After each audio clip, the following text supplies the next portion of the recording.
There's a reason why the curse of sin is broken. There's a reason why the darkness runs from light. There's a reason why we stand here now forgiven. Jesus is alive.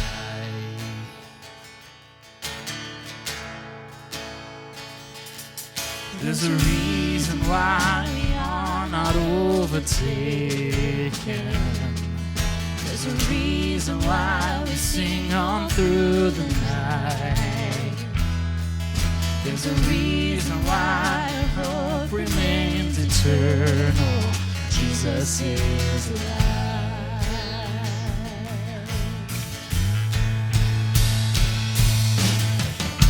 Well, praise the King.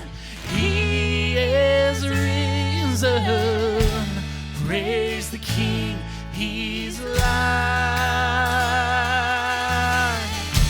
Oh, praise the King. Death's defeated. Hallelujah, He's alive. Hallelujah, He's alive. There's a reason why our hearts can be courageous. There's a reason why the dead are made alive. There's a reason why we share His resurrection. Jesus is alive. Oh, He's alive. Oh, praise the King. He is risen. Praise the King. He's alive. Praise the King. Death's defeated. Hallelujah, He's alive. Hallelujah, He's alive.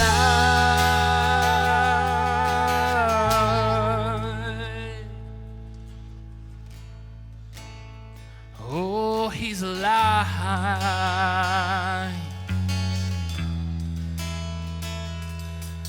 The grave could not ignore it, but all of heaven's roaring. Hell, where is your victory? Death, where is your sting? The world could not ignore it, when all the saints are roaring. Hell, where is your victory? Death, where is your sting? The grave could not ignore it. All of heaven's roaring. Hell, where is your victory? Death, where is your sting? The world could not ignore it, when all the saints are roaring. Hell, where is your victory? Death, where is your sting? Hey, yeah.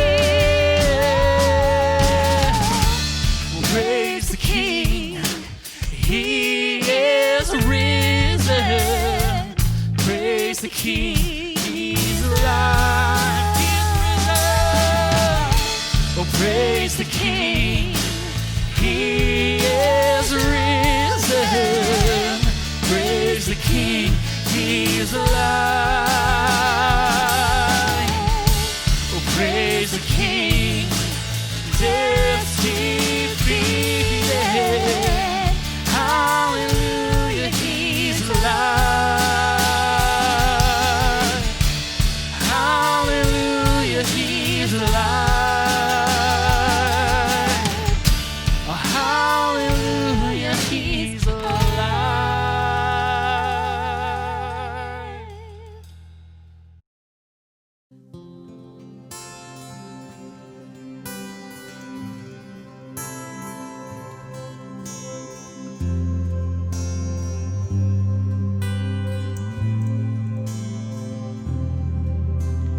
You see what's hidden under the surface.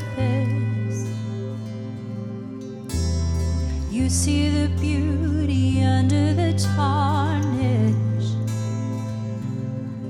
You will find in fire what you call home. You will find in fire what you can mold. Find me here in your presence. I'm not leaving the same. Let your refining fire purify me again. Let the weight of your glory bring me back to my knees. Oh God, come with revival. You can start it in me. You have your purpose, you see the outcome. You have intention, you're bringing freedom. You will find in fire what you call gold. You will find in fire what you can mold. Find me here in your presence. I'm not leaving the same. Let your refining fire purify me again. Let the weight of your glory bring me back to my knees. Oh God, come with revival. You can start it in me. You can start it in me.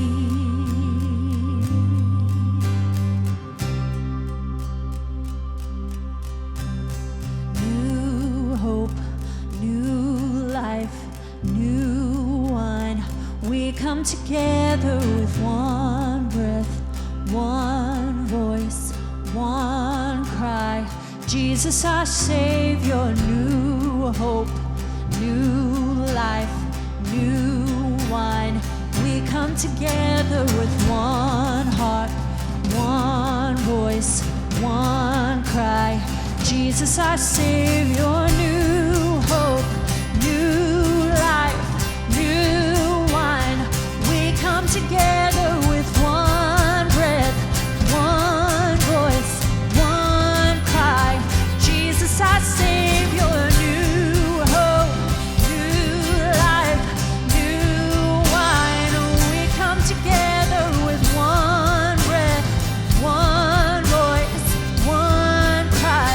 Jesus, our Savior, Jesus, our Savior.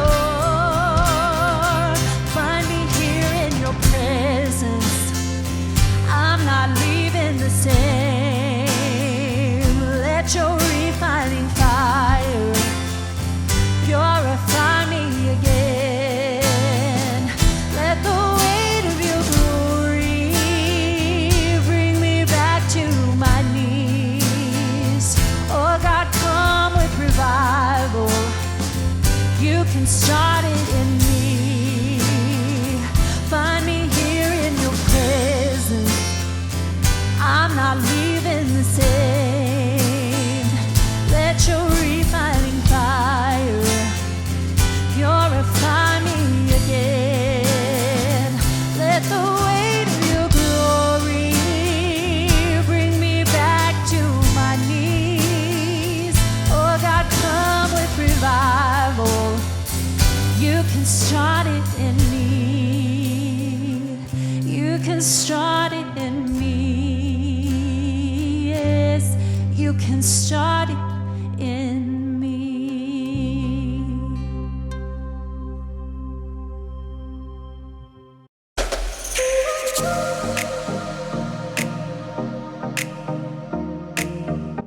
Well, hi everyone, and welcome once again to First Century Church Online. It is always great to have you with us here at this online experience. Do want to get through just a few announcements, and then we'll revisit a big announcement that we talked about last week. We were talking about all week long, and let you know how things are going to change here at First Century starting next weekend. But first, let me just welcome those of you who might be watching us today online for the first time. or you've watched us, you've kind of peeked a little bit here and there, let me say welcome. I'm glad you're here. Thanks for spending part of your weekend with us. We'd like to connect. We don't just want you to be just a random person online watching. We'd like to know who you are and if you're in the community, how we can serve you. And the best way to do that is through our digital Connect card. So if you just go to firstcenturykc.com, at the top of the homepage, you'll see the word Connect, and then a drop-down menu, you'll see the words Connect card. Just a simple little info card there, just like we have here in person at the church. Just we can swap information about one another. We can get to know you, and you can get to know us. If you want to ask us questions about who we are, what we believe, what we're up to, things like that, we'd love to connect with you this week through email. So just send that in. And we would love to find out how we can best serve you and your family. If you want to stay up to date with First Century online, on the internet, through social media, and our website, now is a great time to do that. So you can stay in tune with all the things that are happening, all the changes, all the updates, all the news and notes. It's there for you, Facebook, Twitter, and also our website, so we can stay connected online. If you'd like to give online, we would strongly encourage that, since we're still meeting exclusively online. And so you can go again to our website, firstcenturykc.com/give. On that screen, on that page, there are simple instructions for safe and secure online giving. If you do, as I know some of you have been doing, want to give through our P.O. box, through the mail, you can do that as well. The address is on that page for you to use as well. However you give, whatever you give, thank you for giving. Thank you for your generosity. Thank you for your investment in this church and in our community and what we're trying to do just to be the church here in the Parkville area. Let me also finish announcements this weekend by saying how excited I am that our restart is starting next weekend. June 14th, we're going to be back in our building. I would encourage you to go to our website, to this link, firstcenturykc.com/restart, to read a detailed plan about how this restart will look. Things that will be different. There'll be a lot of things that are different as we phase back into getting back in the building. By the time we meet on June 14th, it will be almost 3 months to the day since we've been inside the building corporately together to worship. And I am way beyond excited. I know a lot of you are as well.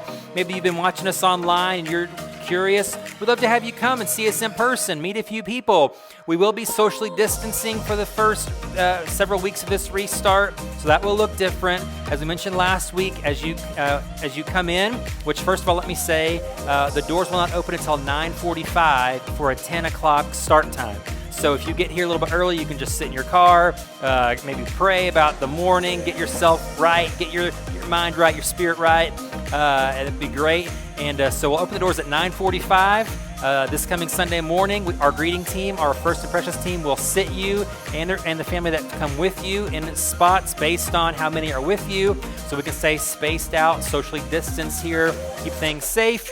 If you want to wear a mask, you can. It's not required. If you want to wear one but don't have one, we will have some in the lobby for you, as well as hand sanitizing stations for your convenience. And we are, again, going to ask you to be socially distant. I know it's going to be tough. I know we want to hug and high five and handshake and whatever else you want to do. But for this restart phase, we're going to try to keep our distance. We're going to fight the urge. But we're going to, again, do this in a safe manner according to the guidelines of the area here. And so, I'm excited to have people in the room with me. I'm excited that we're going to be together. It's going to be so much fun. Here's the other thing. As we mentioned, we're not going to have 1C kids for this initial restart phase. So if you bring your kids with you, which I would encourage you to do, you'll all sit together as a family.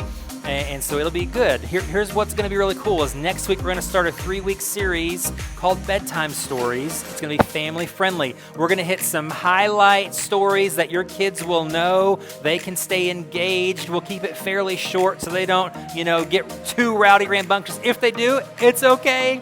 We can take it. We can handle it. It'll be fine. It'll be fun. It'll be great to get back together. It's been way too long. Again, almost 3 months. So socially distant, not going to have kids, but as the kids do come in this coming weekend, we will have a little goodie bag for them, things to keep them occupied, just a great way to say welcome back, and we're glad that they're here. And then as we leave, this coming Sunday as we restart. We will have a special treat for everyone out in the parking lot before we head out. And so really excited about this coming Sunday as we restart in-person gatherings. It's going to be great. And I hope to see you here. If you are in a high-risk category and you don't feel like coming out, we will do our best to live stream so you can join with us live at 10 a.m. this coming Sunday. If you want to take a week or two as we work back in before you come back, again, you can watch us still online for the next few weeks. We'll do this indefinitely as this restart phase gets cranking here. But hopefully, if you can make it, we'd love for you to come. If you can't, again, I understand. There's no pressure, no judgment. I want you to be safe and smart and feel comfortable in your surroundings. And so as many of you that can come, that want to come, we'll have a space for you. We'll be here. We'll do it together for this restart. I'm so excited and ready to see you here in person at First Century Church. So now let's get into the second week of this two-part series called Next.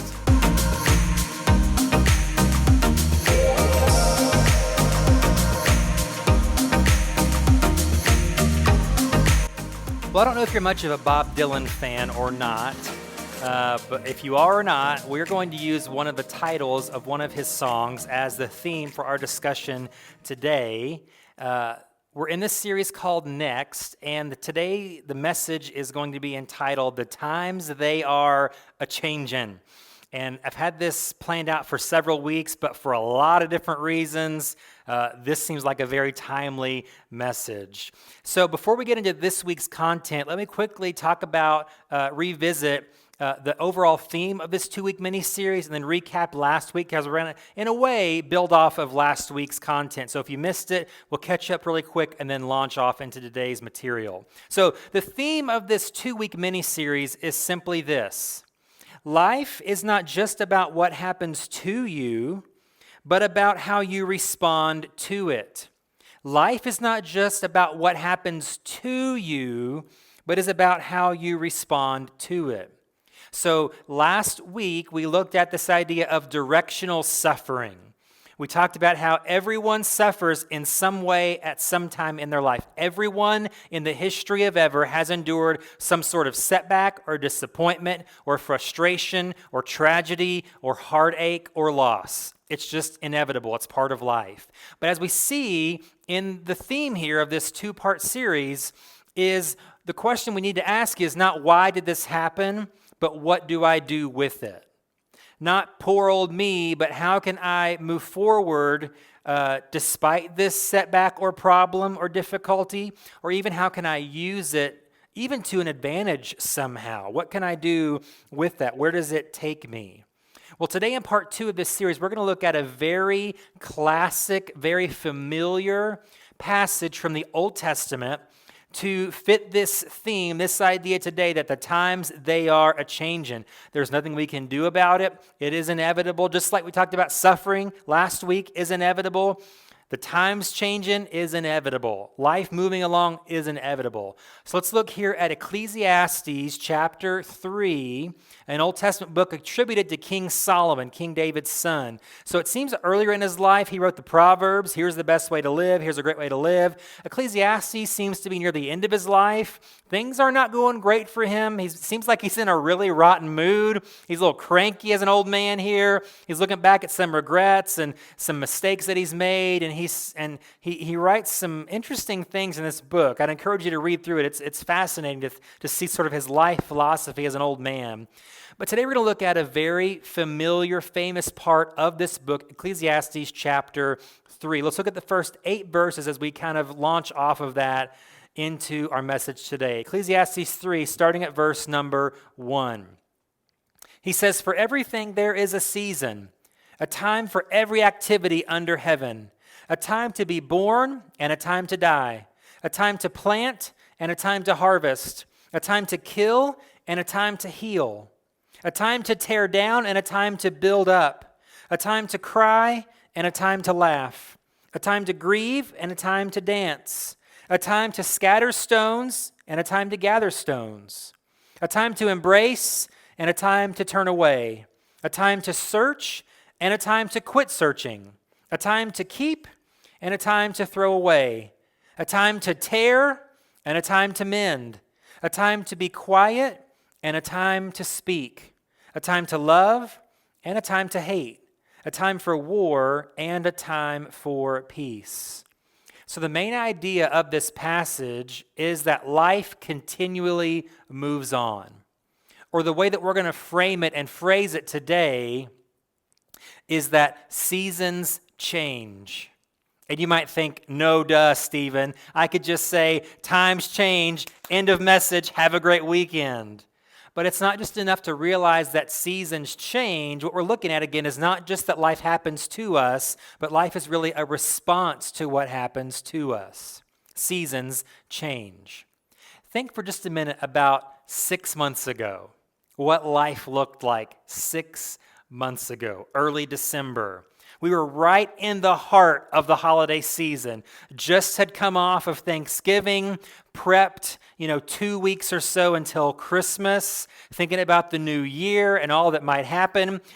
Little did we know what was going to happen in just the first 5 months or so of this new year. 6 months ago, life was a lot different, wasn't it? Think about 2 months ago, then, how different life was from 6 months ago. This virus is in full force. We are locked down in our homes.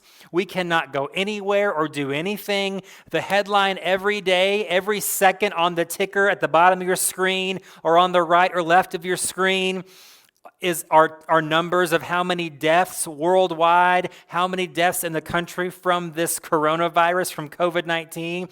Just 2 short months ago, that was the headline worldwide. All the unknowns, all the fear, all the uncertainty, the lockdown, the quarantine, the sickness, the death, ICUs, ventilators, essential, non-essential. These are words, social distancing. These are words that were everywhere just 2 months ago. Now think for a second about 2 weeks ago. 2 weeks ago, the headline was still coronavirus. Headlines were still number of deaths. Headlines were starting to become reopening, cities and states reopening, businesses reopening. Things are getting a little bit more back to normal. And then less than 2 weeks ago, even a week ago, right now still, headlines look different yet again. Coronavirus has sort of taken a back seat to what's happened in our nation with what happened in Minneapolis just less than 2 weeks ago. And now we've had protesters, some peaceful, some not so peaceful, all sorts of reactions, all sorts of controversy. If you're on Facebook or Twitter or Instagram, if you're on anything, if you watch the news, you see division, you see hatred, you see arguing, you see people talking, you see people posturing, you see all sorts of positions, all sorts of opinions. In just, again, 6 months, how many things have changed? How many seasons of life has the entire country, and in some ways the entire world, gone through? There's seasons change, sometimes rapidly, sometimes positively, and so far in 2020, mainly negatively. That's just how life goes. Seasons change. Here's a few things, really 3 things to consider about that fact that seasons change. The first thing to consider is that we cannot really predict how seasons will change. If you had said 8 months ago what was going to happen the first 5 months of 2020, someone would have signed you to a book deal, right? Someone would have said, yeah, that'd be a great end-of-the-world sort of apocalyptic thriller novel, right? But it's happened. It is happening. All the things that we've talked about in the last 6 months, 5 months, 4 months, 3 months, all these different things in the world have just shaken us to our core. We could never have predicted these things would have happened. And so, since we can't predict it, we have to instead learn how to adapt as seasons change. Think about this. Think about 6 months from now. Okay, with all the craziness that's happened so far in the last 5 months of this year, think about December 31st, 2020. You try to predict for me how things will look 6, 7 months from now. Think about in your life how things will look. It's going to be hard to predict. Think about in your neighborhood, in our city, how things will look. It's impossible to predict. Think about in the country how things will look. We're in a presidential election year. So if you think things are crazy and weird and divided now, just buckle up, Buttercup, because come, August, September, October, November, just hang on, okay? We haven't seen anything yet. Think how things may change for our church. They're about to change the next week. We're about to restart gathering in person. That's great. But think about 6-7 months from now. How will things look? How will things grow? How will things progress? How will things change? There's no way to predict those changes.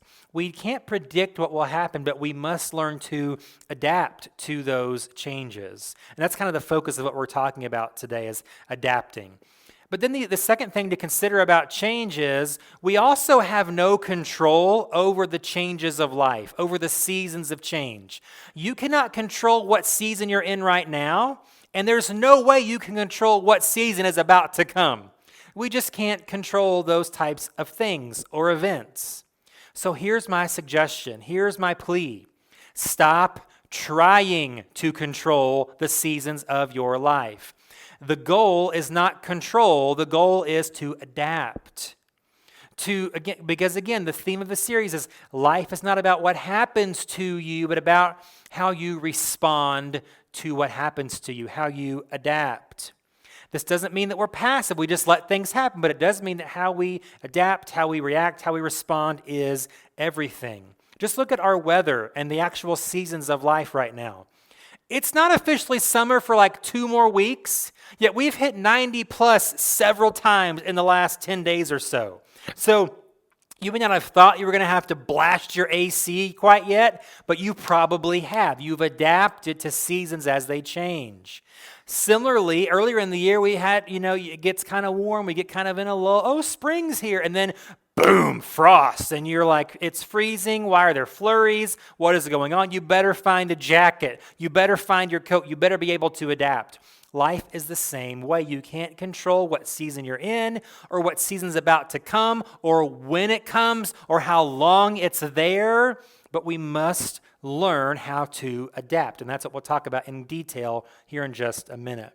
Here's the third thing about changing seasons, and that's this. We can't change previous seasons.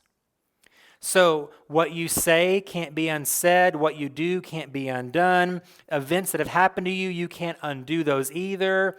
We can't undo what's been done. We can't reverse seasons. We can't change seasons. But that doesn't mean, however, that we throw our hands up in the air and just say, okay, fine, kill me now. Okay, fine, I'm done for. Okay, fine, I'm just going to, wallow in self-pity. I'm going to just be done in by guilt, over what's happened that I can't change or I can't. Here's the thing. You can't go back and change the previous seasons of your life. What we should do as part of adapting is we should learn from previous seasons in our life.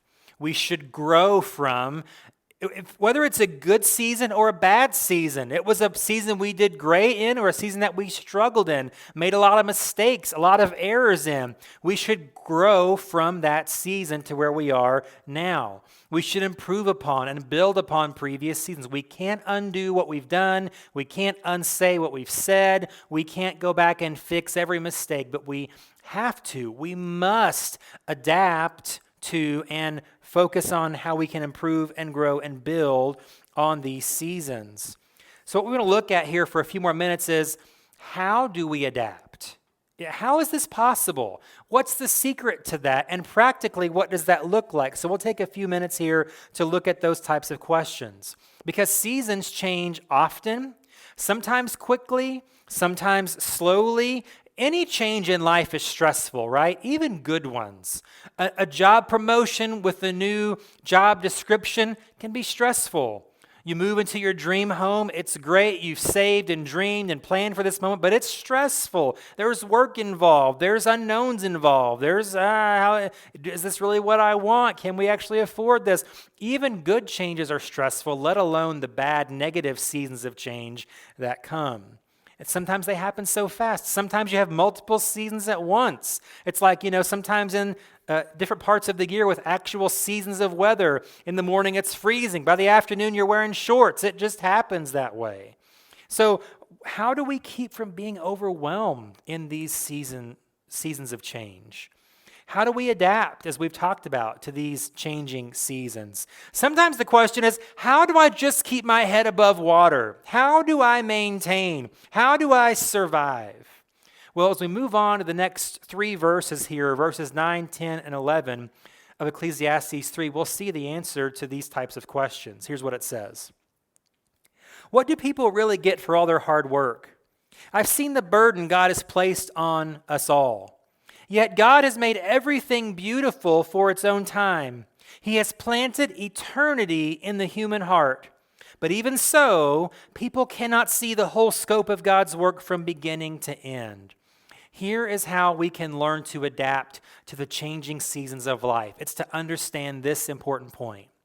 Life is fluid, but God is constant. The way that you can learn to adapt, the way that you can learn to respond to life in a positive, healthy way is to understand life is fluid, but God is constant. And to illustrate this, let me show you something here real quick. So, we're going to illustrate the fact, the truth, the reality that life is fluid, but God is constant. It's a simple visual illustration. We're going to get a little messy here, okay? So, this is a tub of water. It's going to represent life, your life, my life, everybody's life. Look, it's fluid. It's moving. It's really full. It's kind of wobbly. Some seasons of life might be rocky and stormy and water may come out. And sometimes you're going to feel like it's going to overflow from, being flooded. Sometimes you're going to feel like it's almost empty. Life is unpredictable, right? That's what Solomon says. That's what we've been talking about. You can't control what happens to this.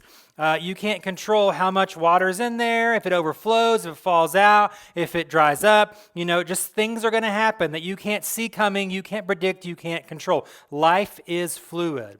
But God is constant.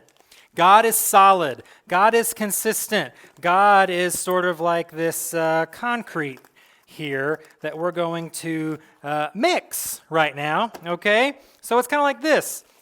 This is how God is. So again, we are surprised when things happen to us. We are surprised in life. But God never is. We are sometimes thrown off by what happens. We are shocked. We are appalled. We are angry. We are confused. We are frustrated. We are fearful. All these emotions. That's how God made us. Again, emotions aren't wrong. How you feel isn't bad, but it's not everything. Life is fluid. Life's unpredictable. You can't control every aspect or hardly any aspect of life. Anybody relate to what I'm saying? But God is constant. He is never caught off guard. He's never met a challenge that really is even a challenge to him. He even says to the people of Israel in the Old Testament, I am the Lord, I do not change, I change not. Even in the New Testament, the New Testament writer says that Jesus Christ is the same yesterday, today, and forever. Life is fluid, but God is constant. And luckily, he doesn't have to take several hours to become that way because he's eternal and always has been. So, I feel like I'm on a cooking channel right now. By the power of television, this is what we're going for. This is rock solid. This is not going anywhere. This is not going to change. It is consistent. It is solid, just how God is. So, how then do we adapt when the seasons of life change? How do we cope with the fluidity of life, with the unpredictability of life? How do we manage? How do we cope? How do we survive? How do we make it? Here's how. You place your life on the bedrock of who God is. He's certain, he's sure, he's constant. He doesn't change, he doesn't get flustered. He created everything, including you. He knows what seasons are going to come, and so things will still happen. So you're not the concrete, okay? You're not unshakable. You're not eternal. You're not all-knowing and all-powerful. Life is still going to be fluid, but if you've placed your life on this solid foundation of who God is, if you've given him your life, then whenever things happen, you know that you're still okay. No matter how situations change, no matter what life throws at you, no matter what situations catch you off guard, no matter how difficult seasons may be, no matter how good seasons may be, we still need this firm foundation. We have to place our lives firmly on the constancy of who God is. It's the only way we're going to survive. It's the only way that we're going to make it. If our life is on a firm, solid foundation, that is God, who is not going to change, he's not going to move, he's not going to, like even regular concrete, he's not going to crack, okay, after a long enough time, after enough pressure and heat. He's going to stay exactly who he is, because it's always who he has been and always who he will be. If you can place your life on this firm foundation, you can withstand any season and any change in any season in your life. Life is fluid, but God is constant. So again, let's revisit the main theme of this two-part series. And that is, life is not just about what happens to you, but about how you respond to it. So then the question, we've already just now looked through this illustration of how it's possible to adapt, how we can have that mindset. Even though life is fluid, God is constant. Things happen, seasons change, good, bad, in between. Sometimes I'm pumped, sometimes I'm, just down low in the dumps. Sometimes it's too much and I can't handle it. But if I place my life upon the foundation of God, he is constant, he won't fail. He's always got us right where he wants us to be. So that's how we can do this, but what does that actually look like? How does that look practically? And we see that here in the last two verses that we'll cover today, Ecclesiastes 3, verses 12 and 13. Here's what Solomon writes. So I concluded there is nothing better than to be happy and enjoy ourselves as long as we can. And people should eat and drink and enjoy the fruits of their labor, for these are gifts from God. So what we're going to look at as we close today is practically, how do I adapt to changing seasons? Here's really what these two verses, and really what the whole scope of Ecclesiastes 3, this first section anyway, what it's really telling us or showing us what we can do in the changing seasons of life. Here's kind of the main idea as we close today. Solomon says, enjoy what you can and endure what you must. Enjoy what you can, endure what you must. As we've already said, some seasons in life are good and positive and happy, and they should be enjoyed. Enjoy them. And then some seasons are awful. They are brutal. They are bad. They are depressing. They are hard to get through. But those seasons can't just be ignored. You can't ignore nearly half of your life, right? If half is good and half is bad, somewhere in between, you can't ignore that bad things, because what happens is they compile. They get worse as we ignore them. They grow. They become sometimes things that we thought we couldn't handle it, but if we ignore it, we really can't handle it. So even the bad seasons can't be ignored. Again, we must adapt to them. They must be endured as we adapt. There's two simple ways, for just a minute here, how we can do that, what that actually looks like, how we can endure and adapt any season of change. The first encouragement for us is to find joy in the everyday. Find joy, that's what Solomon says here. Find joy in the everyday. So this really leads to contentment. Another way to say it would be content in the simple things. In the simple things. Things like sitting on the back deck on a nice day. The fact that you have clean water to drink at your house. Just a smile from your neighbor. Just a really great meal. It doesn't have to be a fancy meal, just a good meal. A hug from your kids. Or cuddling with your pet. And maybe for some of you, those last two are the same thing. Some of you, your pets are your kids. Even if you have kids, your pet is your favorite kid, you know who you are, okay? Sometimes we tend to make joy or contentment too difficult. Sometimes we make it so difficult it's impossible, okay? And maybe that's what this season of lockdown through this virus has been good for us. So we see it this season as a negative, probably mainly fear, unknowns, frustration, agitation, all that sort of thing. But I think if there is one positive, it's that it's taught us how to enjoy the everyday. So, we've learned how to slow down a little bit. We've learned how to stop and smell the roses. Maybe we've learned that less really is more. I never knew what that meant until the last 2 or 3 months. Now I get it. Now it makes sense. Maybe we've learned that simpler is really better. We've overcomplicated joy. We've overcomplicated contentment, and we've missed maybe so much of the everyday where we can experience joy.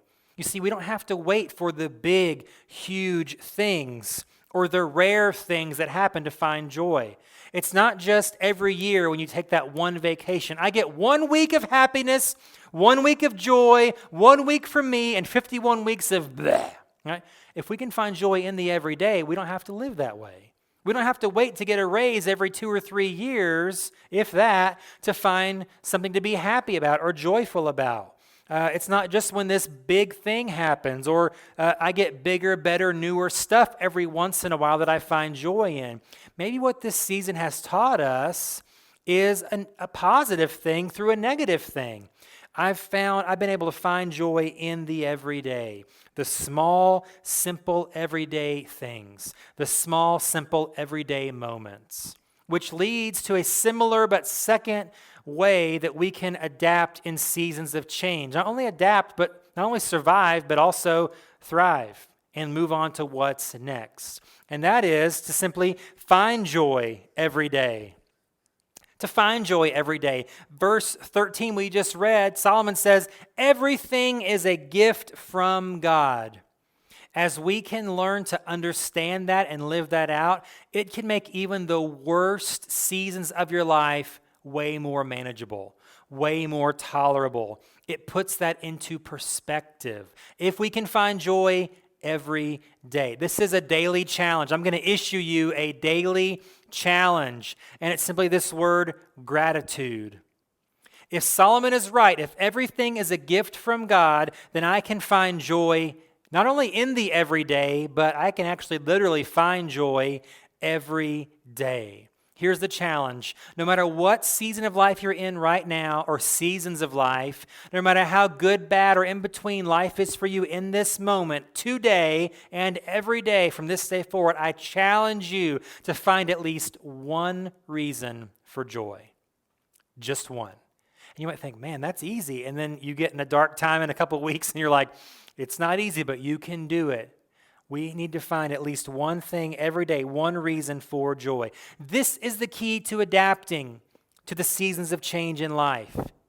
If life really is not about what happens to us, but is about how we respond, this is the best response. Perspective and gratitude. Joy in the simple things and joy every single day. Life is not just about now. We can't have tunnel vision in life. It's not going to work long term. Life is not just about now, but life is about what's next. That's what God does in our lives. Seasons change, but God does not. Again, life is fluid, but God is constant. And God will faithfully lead us through any season we face. No matter how good or how bad, or how long, or how short, how positive or negative, God will faithfully lead us through any season of life that we face now, and He will lead us into whatever He has planned for us next. Let's pray. God, life is unpredictable for us. There are so many seasons, so many things, so many unknowns, so many variables, very few of which we can control. So I pray that we would, as we looked at and talked about, place our life firmly on You as our solid, strong, stable, constant foundation. Help us to look to you and not to ourselves for answers. Help us to look to you and not to ourselves for wisdom. Help us to look to you ultimately for true joy and peace and fulfillment in our lives. That's the only way we can make it through the changing seasons of life. Help us to find true joy in the everyday, in the simple things, in the little things, in a great cup of coffee, in a nice cool breeze on a warm day, the wag of our dog's tail, whatever the little minor thing is, help us to find joy in the everyday. And help us to meet this challenge of finding joy every day. Finding at least one thing every single day in which we can find joy.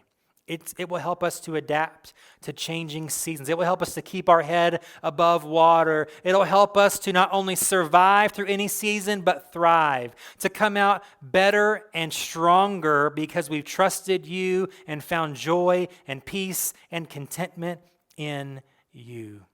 And I pray as our church is facing this changing season, we've gone from our building being closed to now we're ready to restart. God, help us in this. Give us wisdom. Give us patience. Give us tolerance as we work back in, as things look different. Things will be different for at least a while, if not for even longer. God, give us your peace. Give us your joy, even as a church in this changing, unpredictable time. And I'm thankful that you're not only going to help us in the now, but you're also going to help us in what's next. That's what you specialize in. We don't know what's going to happen. We can't predict or control, but you know the beginning from the end from the beginning. And you lead us and guide us faithfully, day by day, moment by moment, season by season, through any change, through any curveball, through any victory or defeat, through any difficulty, through anything that we face. We trust you. We put our life on the foundation of you. And we walk with you step by step every day through what's now and toward what's next. And I thank you for our church, for everyone here, everyone watching and listening, that you're going to guide us and all of us into what's now and into what's next. And I thank you for it in Jesus' name. Amen. Well, it has been awesome being with you online for almost 3 months, but I am super pumped about next weekend for this restart to begin. Again, bring your kids, bring your family. It'll look different. It'll be different. There'll be some adjusting to do, but we'll make it into what's next through God's help. Looking forward to joining you next weekend in person. And also, if you can't make it or don't want to get out, online as well, as we start a 3-week family-friendly series called Bedtime Stories. Very excited about what God's doing now and next. Have a great week. God bless you, and we'll see you next Sunday for First Century Church online and in person.